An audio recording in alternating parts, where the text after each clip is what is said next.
The most important thing about getting into a fighting game for me is finding a character that connects with you. Of course, having good and fun mechanics is also very important, but if I don't have a character that I find fun or interesting, then I'm not really going to play your game for long. You can tolerate a lot of annoying mechanics in a fighting game as long as you have that one character that keeps you playing. When a fighting game is based off an existing IP like Dragon Ball, I think it's much easier to find a character that you'll connect with. This particular team has been my main team in Dragon Ball FighterZ. Gogeta 4 was always overpowered in the previous Dragon Ball games, and he was always the coolest, so of course I had to pick him. The Dragon Ball Super Broly movie is one of my favorite movies of all time, and I love Broly, so picking this version of Broly just seemed right. And then Android 21 was my Gunnar pick. The same thing happened with Persona 4 Arena. I played Persona 4 Golden, Kanji was my favorite character, so I wanted to play Kanji in that game. Even fighting game original IPs, there is a way to find your character. In any Virtua Fighter game, I would only play Jackie. Why? Because he was a racer in Sonic and Sega All-Stars Racing. So he was the most recognizable to me in that cast besides Akira. Now, has there ever been a character that you saw that made you want to instantly buy the game? That's what happened to me. In 2 occasions, actually. Let's talk about 2 out of my 100 current obsessions right now. Kimberly Jackson from Street Fighter 6 and Reina from Tekken 8. I want to start off with Kimberly because she has the most impact on me out of the 2. So prior to Kimberly being in Street Fighter 6, I've never bought a Street Fighter game. I've always known Street Fighter existed and it was like the tippity top in the fighting game sphere, but out of all the other fighting games that were out around the time, Street Fighter just never appealed to me. And I've tried. I played Third Strike, which is a beloved game, and it didn't really click with me. I tried Street Fighter 4 one time, and it didn't really click with me. I played Street Fighter Cross Tekken, which, let's just ignore Street Fighter Cross Tekken, and I did not want to play Street Fighter 5, especially after the horrible launch it had. So when Street Fighter 6 was announced, while I thought it was cool that we were getting another Street Fighter, I just knew I wasn't really going to play it because Street Fighter has failed previously to really grab me.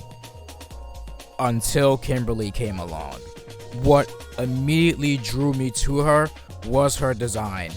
The streetwear, the spray cans, the music player, her leaving a trail of graffiti in her super. For those who have been on my channel before, you've probably figured out that Jet Set Radio was immediately on the mind when I saw Kimberly. I'm not even kidding. If you just put Kimberly side by side with the rest of the GGs in Jet Set Radio, she would fit right in. Her voice actress as well does an amazing job with this energetic voice. She really brings the character to life. Bushin on the scene! Hojin kick! This is way too fun! Gotta switch it up. Let's go!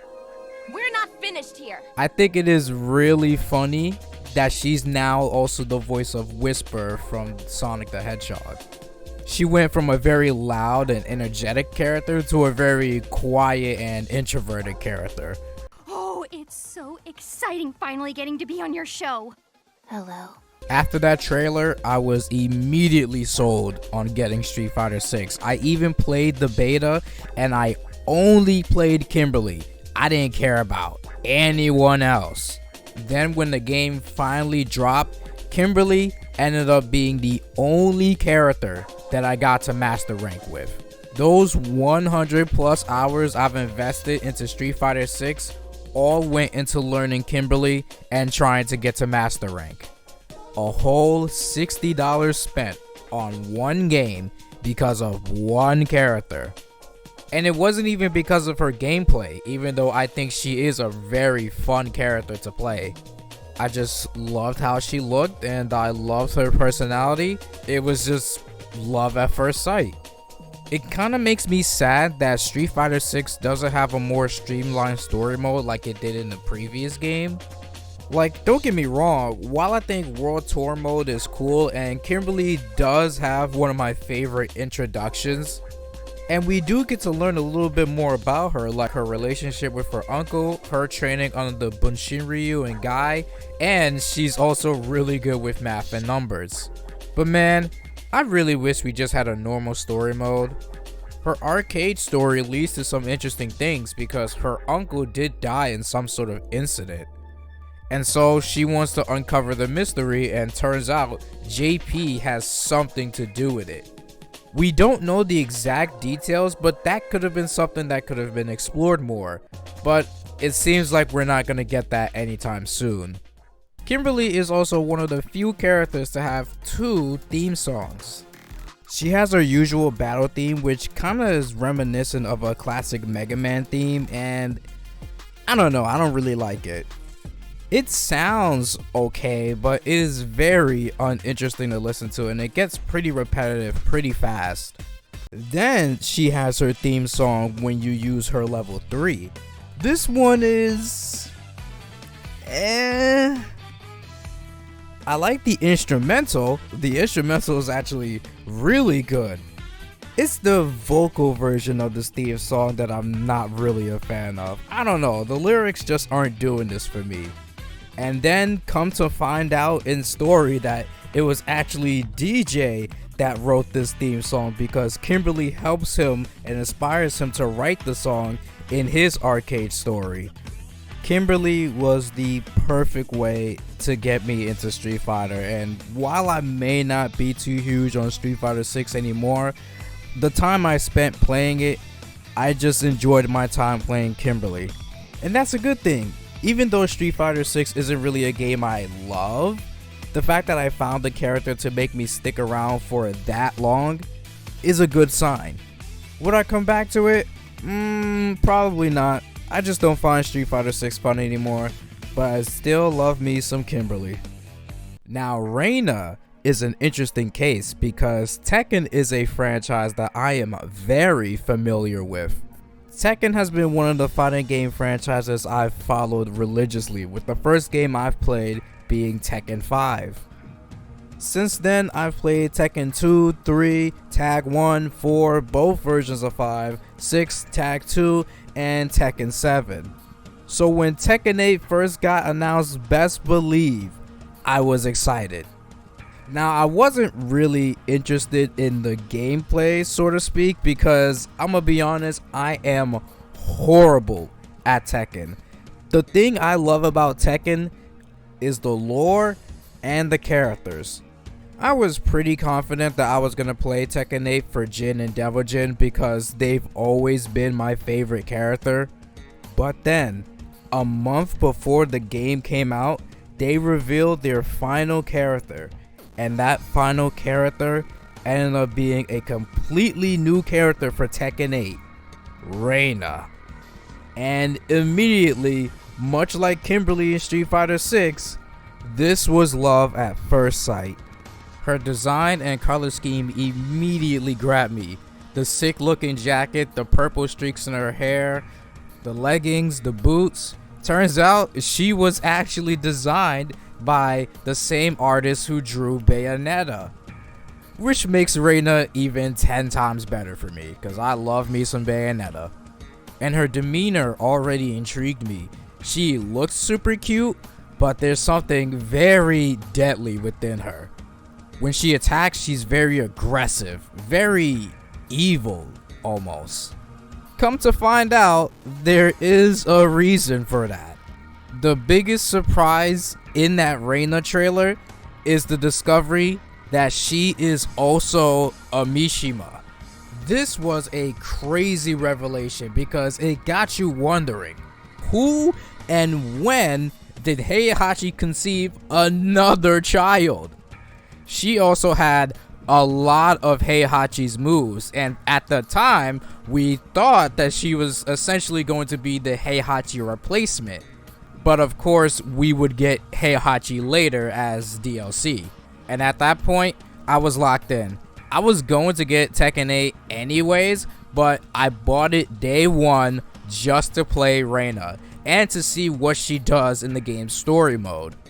So, Reina is actually in the story quite a bit. You first meet her at the start of the King of the Iron Fist Tournament 8, and when you see her, she's very polite and super sweet towards Jin, calling him her senpai, which kinda implies that Reina is a little younger than Jin. Jeez, when did Heihachi even have the time to do this? Then when it's time for Jin and Reina to finally face off, something switches in her. Her personality just switches entirely. She's more vicious, snarky, trying to bait Jin into unlocking his devil power. I mean, it works, but it makes you wonder, how does she know about that?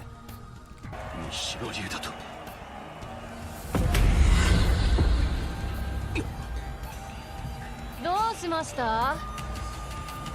亡霊でも見たかのような顔しちゃって。貴様が覚醒する原因となった技、とくと味わい。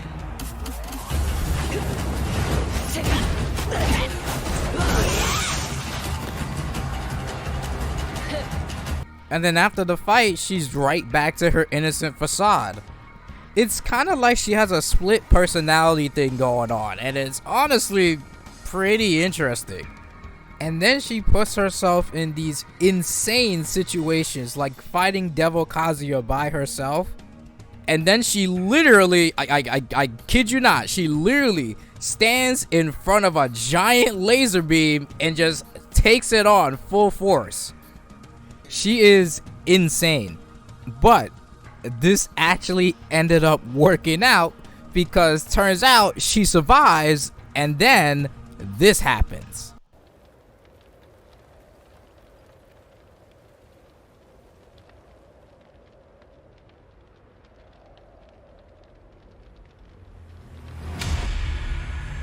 And if you're familiar with Tekken, you've seen this similar scenario before.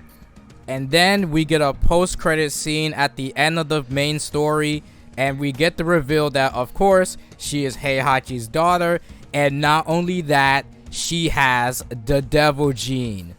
Turns out, she's part of the Hachito clan like Kazumi, Heihachi's wife. Honestly, a very crazy cliffhanger to leave it on, and I hope they resolve it in this game, because I don't want to wait till Tekken 9 to see what happens with this. And outside of the rest of the Mishima family, Reina is actually really loyal to her father, much like Kuma is. Her arcade ending is pretty funny. She's now in charge of everything, and she has Kazuya captured. He tries to fight back, but he inevitably fails, and then we step out to see a giant Heihachi moon as she pledges her loyalty to her father. Another fighting game managed to successfully grab me with another really interesting character. So did I actually stick with Tekken 8? No. Tekken 8 is a bit of an interesting case where I dislike the mechanics so much, to the point that as much fun as I have with Reina, I can't find myself enjoying Tekken 8. And I've tried to learn it, and I've tried to get into it, but I'm just not a fan of a lot of Tekken 8's mechanics.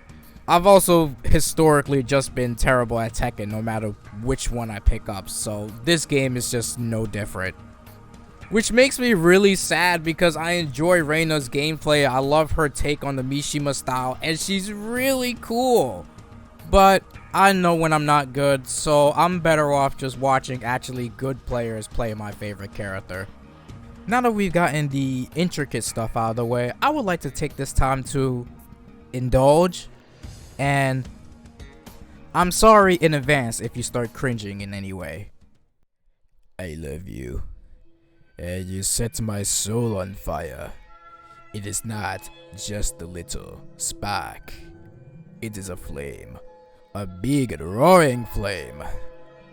I can feel it now. Allow me to express how I feel about these two lovely ladies from the deepest parts of my soul. God, these two are so hot. Kimberly has 0 bad outfits. All of her outfits are perfect. Have you noticed that Kimberly has some pretty thick thighs? Not Gilf Chung-Li levels of thick, but still kind of thick. Not only is her ninja outfit really cool, and I also love her afro here, but this part right here with her thigh exposed, like, activated a neuron in my brain. And once you see it, you really can't look away from it, because it's just like the thigh is exposed and it just looks nice. Don't even get me started on the swimsuit outfit, man. I just slow down, I just wanna get to know ya type shit. I would start serenading to her, flowers in hand. Capcom has created one of the most beautiful characters I have ever seen. Every time I see Kimberly, she just brings peace to my soul. And then we have Reina, which, let me tell y'all something. This character main menu thing is the best thing that they've added to this game. You just get to admire your favorite character when you boot up the game, and Reina is just wow. Just having her staring her eyes back at me while I'm scrolling through the menu, it's just, I'm mesmerized by how beautiful she is. I can stare at this menu screen for who knows how long just to admire how beautiful Reina is. And the best part about this feature is that you can show off all of your different customizations for your character, which I definitely did for Reina. Whether she's dressed up as Shadow or Shine or Mitsuru or Lady or Futaba, it doesn't matter. Reina is just beautiful and I love her. I even got these posters from artist Ray Q for Kimberly and Reina, and they're both absolutely beautiful. I got this cute little keychain that I got from Comic-Con. I got the Kimberly amiibo, and I was gifted this lovely Reina mousepad.